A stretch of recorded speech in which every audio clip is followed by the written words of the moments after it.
Hello नमस्कार साथियों, आपका स्वागत है आपके अपने यूट्यूब परिवार में। तो साथियों, आज हम इस क्लास में यूपी पुलिस परीक्षा 2009 के सामान्य ज्ञान के प्रश्न हल करने वाले हैं। तो साथियों, इस क्लास में आपका टाइम वेस्ट बिल्कुल भी नहीं होगा, क्योंकि हम बिना समय गंवाए पूरे 30 सवाल आपका कराने वाले हैं। हम भी समय नहीं गंवाएंगे, आप भी समय नहीं गंवाएंगे, क्योंकि आज आपका डेट आ चुका है, आपका 18 फरवरी को यूपी पुलिस परीक्षा होना है। अगर आपको यूपी पुलिस परीक्षा में एक सीट पक्की करनी है तो सामान्य ज्ञान के सारे सवाल याद करके जाना ही पड़ेगा। आपको पता होगा पूरे 76 नंबर का आता है।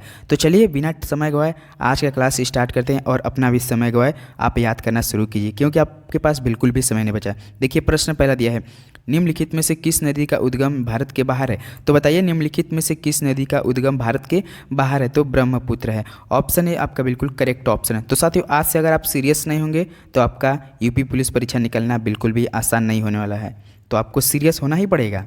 तो देखिए, प्रश्न दूसरा दिया है, वह इतालवी यात्री जिसमें विजयनगर साम्राज्य का अत्यंत प्रशंसात्मक विस्तृत वर्णन किया गया वह है? तो बताइए, वह इतालवी यात्री जिसमें विजयनगर साम्राज्य का अत्यंत प्रशंसात्मक विस्तृत वर्णन किया है वह कौन है? तो बता, निकोलो कोंटी है। कौन है? Niccolo Conti. ऑप्शन भी आपका बिल्कुल करेक्ट ऑप्शन है। तो प्रश्न नंबर तीसरे बढ़ते हैं। प्रश्न तीसरा दिया, हर्षवर्धन की राजधानी कहाँ थी? तो बताइए, हर्षवर्धन की राजधानी कहाँ पर थी? आपके सामने ऑप्शन दिया है, तो कन्नौज है। कौन थे? कन्नौज। हर्षवर्धन की राजधानी कन्नौज थी। ऑप्शन सी बिल्कुल करेक्ट ऑप्शन है। तो चलिए प्रश्न नंबर 4 देखते हैं। प्रश्न 4 दिया, चरकुला नृत्य से संबंधित है। तो बताइए, चरकुला नृत्य किस राज्य से संबंधित है? तो आपके उत्तर प्रदेश से संबंधित है। ऑप्शन सी, उत्तर प्रदेश से चरकुला नृत्य संबंधित है। ऑप्शन सी बिल्कुल करेक्ट ऑप्शन है। तो प्रश्न नंबर 5 देखते हैं। प्रश्न 5 दिया, बुद्ध ने अपना पहला उपदेश कहाँ दिया था? तो बताइए, बुद्ध ने अपना पहला उपदेश कहाँ दिया था? तो हमें आपको जानकर बताना हो चाहिए, सारनाथ में है। ऑप्शन ए आपको बिल्कुल करेक्ट ऑप्शन है। बुद्ध ने अपना पहला उपदेश कहाँ दिया था? सारनाथ में दिया था। तो चलिए प्रश्न नंबर 6 देखते हैं। जैन धर्म के 23वें तीर्थंकर कौन थे? तो बताइए, जैन धर्म के 23वें तीर्थंकर कौन थे? तो आपके पार्श्वनाथ थे। कौन थे? पार्श्वनाथ। ऑप्शन सी बिल्कुल करेक्ट ऑप्शन। अब आपके लिए हम सवाल देते हैं, बताइए 24वें तीर्थंकर कौन थे? आपके सामने ऑप्शन है, इसी में से कोई ना कोई होगा। तो बताइए, 24वें तीर्थंकर जैन धर्म के कौन थे? तो चलिए प्रश्न नंबर 7, एक सवाल होमवर्क आपके लिए, जरूर इसका जवाब हमें बताइएगा और आप याद कीजिए। अगर नहीं बताना चाहिए कोई बात नहीं, अगर आपको बस याद करके जरूर जाइएगा। निम्नलिखित में से कौन सी नदी डेल्टा नहीं बनाती है? तो बताइए, निम्नलिखित में से कौन सी नदी डेल्टा नहीं बनाती है? तो हमें बताइए, नर्मदा नदी नहीं बनाती है। ऑप्शन बी, नर्मदा नदी जो कि डेल्टा नदी नहीं बनाती। ऑप्शन बी बिल्कुल करेक्ट ऑप्शन है। तो प्रश्न नंबर 8 देखते हैं। प्रश्न 8 दिया है, मगध साम्राज्य का अंतिम शासक कौन था? तो बताइए, मगध साम्राज्य का अंतिम शासक कौन था? तो बिंबिसार था। कौन था? बिंबिसार। ऑप्शन ए बिंबिसार बिल्कुल करेक्ट ऑप्शन है। तो प्रश्न नंबर 9 पे बढ़ते हैं। देखिए, प्रश्न 9 दिया, एन किसकी मुद्रा है? तो आप अपने यूपी पुलिस परीक्षा के लिए मुद्रा तो याद करके जाइएगा, क्योंकि 2 से 3 सवाल आपके परीक्षा में पूछा जरूर जाएगा। ये हम आपको लिख कर बता सकते हैं। एन किसकी मुद्रा है? तो जापान की है। ऑप्शन ए आपका बिल्कुल करेक्ट ऑप्शन है। तो चलिए प्रश्न नंबर 10 देखते हैं। प्रश्न 10 दिया, निम्नलिखित में से कौन सा वीरता पुरस्कार है? तो बताइए, इनमें से कौन सा वीरता पुरस्कार है? ऑप्शन दिया, इकबाल सम्मान, द्रोणाचार्य पुरस्कार, परमवीर चक्र, भारत रत्न। तो बताइए कौन सा है? तो परमवीर चक्र। ऑप्शन सी आपका बिल्कुल करेक्ट ऑप्शन है। तो प्रश्न नंबर 11 देखते हैं। निम्न में से कौन सा राज्य उत्तर प्रदेश का सीमावर्ती राज्य है? तो बताइए, निम्नलिखित में से कौन सा राज्य उत्तर प्रदेश का सीमावर्ती राज्य है? तो राजस्थान है। कौन है? राजस्थान है। ऑप्शन ए बिल्कुल करेक्ट ऑप्शन है। तो प्रश्न नंबर 12 देखते हैं। प्रश्न 12 दिया, नागार्जुना सागर परियोजना किस नदी पर बनी है? तो बताइए, नागार्जुना सागर परियोजना किस नदी पर बनी है? तो आपके ये कृष्णा नदी बनी है। ऑप्शन सी आपका बिल्कुल करेक्ट ऑप्शन होने वाला है। तो प्रश्न नंबर 13 बढ़ते हैं। देखिए, प्रश्न 13 दिया है, राज्यपाल की नियुक्ति कौन करता है? तो बताइए, राज्यपाल की नियुक्ति कौन करता है? तो राष्ट्रपति द्वारा होता है। किसके द्वारा? राष्ट्रपति द्वारा। ऑप्शन सी आपका बिल्कुल करेक्ट ऑप्शन है। राज्यपाल की नियुक्ति कौन करता है? राष्ट्रपति करता है। तो याद रखिए। तो प्रश्न नंबर 14 देखते हैं। कथकली निम्नलिखित में से कौन से राज्य का शास्त्रीय नृत्य है? तो बताइए, कथकली कौन से राज्य का शास्त्रीय नृत्य है? तो आपका केरल का है। कहाँ का है? केरल का। ऑप्शन है आपका बिल्कुल करेक्ट ऑप्शन है। तो एक सवाल और होमवर्क आपके लिए, बताइए कुचिपुड़ी कहाँ का है? कुचिपुड़ी शास्त्रीय नृत्य कहाँ का है? ये हमें बता सकते हैं आप? कुचिपुड़ी किस राज्य का शास्त्रीय नृत्य है? ये भी हमें कमेंट में आप बताइए। तो चलिए प्रश्न नंबर 15 देखते हैं। निम्नलिखित में से किस राज्य में इंद्रावती नदी पर चित्रकूट जलप्रपात स्थित है?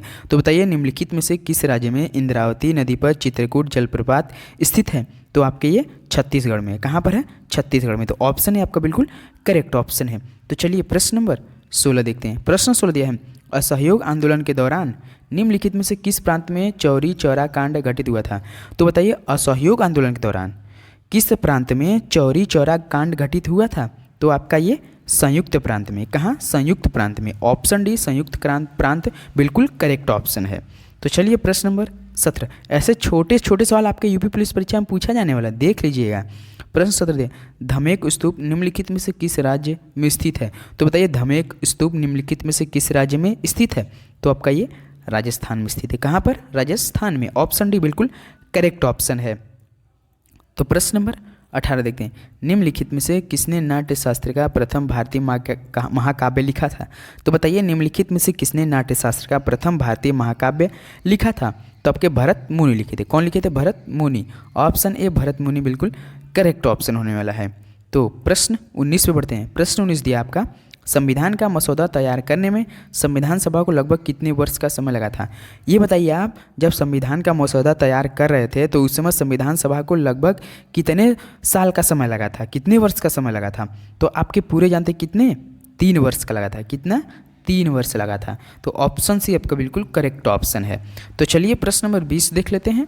प्रश्न 20 दिया है, निम्नलिखित में से किस सम्राट ने मूल रूप से प्रसिद्ध बौद्ध सांची स्तूप का निर्माण करवाया था? ये बताइए आप, निम्नलिखित में से किस सम्राट ने मूल रूप से प्रसिद्ध बौद्ध सांची स्तूप का निर्माण करवाया था? तो आपका अशोक ने करवाया था। किसने साथियों? अशोक ने। ऑप्शन डी बिल्कुल करेक्ट ऑप्शन। तो साथियों देखिए, हम आपका समय बिल्कुल भी नहीं ले, इधर उधर की कोई बात नहीं, केवल आप पढ़ाई कीजिए दोस्तों। ये हम चाहते हैं कि आप इस बार पुलिस में आप जरूर हो, क्योंकि साथियों इस बार इतनी बड़ी वैकेंसी, अब इसके बाद शायद इतनी बड़ी वैकेंसी आपके सामने आए, तो आप जल्दी जल्दी प्रश्न कीजिए, आप जल्दी याद कीजिए। हम कोई बात नहीं करें उसके लिए सॉरी साथियों, माफ़ कर दीजिएगा। तो चलिए प्रश्न नंबर 21 देखते हैं। महाजनपद युग के दौरान उज्जैन की राजधानी थी? तो बताइए महाजनपद युग के दौरान उज्जैन की राजधानी कौन थी? तो आपके अवंती थी। कौन है साथियों? अवंती। ऑप्शन बी अवंती बिल्कुल करेक्ट ऑप्शन है। तो प्रश्न नंबर 22 पे बढ़ते हैं। प्रश्न 22 दिया है, 7वीं शताब्दी के दौरान राज्य व्यवस्था के संदर्भ में सामंत शब्द का अर्थ होता था? ये बताइए 7वीं शताब्दी के दौरान राज्य व्यवस्था के संदर्भ में सामंत शब्द का अर्थ क्या होता था? तो हम आपको बता दें अधीनस्थ शासक होता था। अधीनस्थ शासक होता था। तो ऑप्शन बी आपका बिल्कुल करेक्ट ऑप्शन है। सामंत का अर्थ क्या होता था? अधीनस्थ शासक। तो चलिए प्रश्न 23 देखते हैं।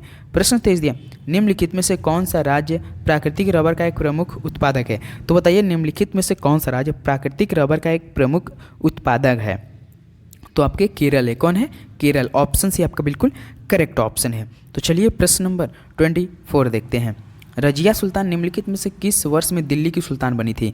सब साथियों बताइए, रजिया सुल्तान निम्नलिखित में से किस वर्ष में दिल्ली की सुल्तान बनी थी? ये आपके वर्ष 1236 में 1236 में बनी थी। तो ऑप्शन डी बिल्कुल करेक्ट ऑप्शन है। 1236। तो चलिए प्रश्न नंबर 25 देखते हैं। प्रश्न 25 दिया, पचपदरा झील निम्नलिखित में से किस राज्य में स्थित है? तो बताइए पचपदरा झील निम्नलिखित में से किस राज्य में स्थित है? तो आपके राजस्थान में स्थित है। कहाँ स्थित है? राजस्थान में। ऑप्शन डी आपका बिल्कुल करेक्ट ऑप्शन है। साथियों याद रखिए राजस्थान में क्या है? पचपदरा झील। तो चलिए प्रश्न नंबर 26 देखते हैं। प्रश्न 26 दिया, भारत के संविधान की 7वीं अनुसूची में निम्नलिखित में से कौन सा विषय सूचीबद्ध नहीं है? तो बताइए भारत के संविधान की 7वीं अनुसूची में निम्नलिखित में से कौन सा विषय सूचीबद्ध नहीं है? तो आपके सार्वजनिक स्वास्थ्य और स्वच्छता नहीं है। कौन साथियों? सार्वजनिक स्वास्थ्य और स्वच्छता। ऑप्शन बी आपका बिल्कुल करेक्ट ऑप्शन है। तो चलिए प्रश्न नंबर 27 देखते हैं। प्रश्न 27 दिया है, दिल्ली के सुल्तान इल्तुतमिश के समकालीन फ़क़-ए-मुदाबिर किस रूप में प्रसिद्ध थे? तो बताइए दिल्ली के सुल्तान इल्तुतमिश समकालीन फ़क़-ए-मुदाबिर किस रूप में प्रसिद्ध थे? तो आपके इतिहासकार थे। कौन थे? फ़क़-ए जो मुदाबिर थे वो इतिहासकार के वजह से प्रसिद्ध थे। तो ऑप्शन डी आपका बिल्कुल करेक्ट ऑप्शन है, इतिहासकार। तो चलिए प्रश्न नंबर 28 देखते हैं। मूसी नदी निम्नलिखित में से किस नदी की सहायक नदियों में से एक है? तो बताइए मूसी नदी निम्नलिखित में से किस नदी की सहायक नदियों में से एक है? तो आपके कृष्णा नदी है। किसकी साथियों? कृष्णा नदी। ऑप्शन सी आपका बिल्कुल करेक्ट ऑप्शन है, कृष्णा नदी की सहायक नदी है। तो प्रश्न नंबर 29 दिए, तराइन का प्रथम युद्ध कब लड़ा गया था? तो बताइए तराइन का प्रथम युद्ध कब लड़ा गया था? तो आपका ये 1119 में लड़ा गया था, 1191 में लड़ा गया था। ऑप्शन सी बिल्कुल करेक्ट ऑप्शन है। तो चलिए प्रश्न नंबर 30 देखते हैं। काराकोरम राजमार्ग निम्नलिखित में से किस देश युग्म को जोड़ता है? तो बताइए काराकोरम राजमार्ग निम्नलिखित में से किस देश को जोड़ता है? तो आपको ये जोड़ता है चीन और पाकिस्तान को। किसको जोड़ता है? CP को जोड़ता है, मतलब चीन और पाकिस्तान। ऑप्शन डी बिल्कुल करेक्ट ऑप्शन।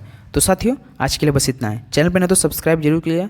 आपके लिए रोज़ ऐसे ही practice set previous year model paper हम लोग करा रहे हैं। 4 वीडियो अपलोड हो रहा है आपके लिए यूपी पुलिस परीक्षा के लिए। तो हर आपके पास नोटिफिकेशन जाए इसके लिए आपको बेल आइकन जरूर दबाना है। तो चलिए मिलते हैं अगली वीडियो में, तब तक के लिए जय हिंद जय भारत।